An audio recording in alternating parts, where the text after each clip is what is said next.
اگه باغداری و این استخدام طلایی رو توی پاییز انجام ندی، قطعا توی بهار پشیمون خواهی شد. مهندس عبدزاده هستم، کارشناس ارشد گیاهپزشکی. اقدام اول، جمع آوری برگ‌های ریخته شده کف باغ هست. این برگ‌ها رو تو گوشه از باغ جمع آوری کنید و سپس بسوزونید یا توی خاک دفنش کنید تا چرخه زندگی این آفات و بیماری خطرناک از همین پاییز قطع بشه. اقدام دوم، سمپاشی با قاشق‌های مسی بعد از ریزش برگ. قاشق‌های مسی با لایه محافظتی که روی اندام‌های درخت ایجاد می‌کنن، مانع نفوذ و فعالیت عوامل بیماریزای قارچی و باکتری روی درخت میشن. این نکته بسیار مهمی که میخوام اینجا بهش اشاره کنم اینه که اگه قرار باغتون توی پاییز هرس بشه، حتما این سمپاشی بعد از هرس انجام بگیره.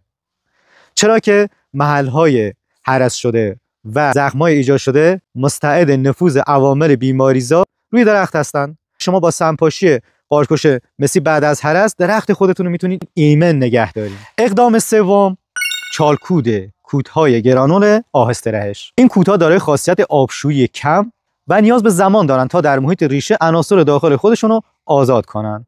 طلایی ترین زمان استفاده از این چالکود اواخر پاییز یا اوایل زمستان می باشد که شما میتونید میکس این کودها رو به صورت نواری دور تا دور درخت در عمق 20 الی 30 سانتی متری خاک زیر قسمت سایه‌انداز درخت چالکود کنید. باغداران توجه داشته باشین، برای نتیجه گیری بهتر حتما این چالکود طبق دفترچه آنالیز خاک باغتون انجام بشه. باغداران گرامی، انجام این سه اقدام طلایی و به ظاهر ساده در پاییز باعث میشن که در سال آینده میزان مصرف سموم کمتر، درختانی سالمتر و عملکرد بیشتری داشته باشید. برای بهره مندی از کلیپ‌های آموزشی بیشتر، پیج مجموعه مهندسین رو دنبال کنید.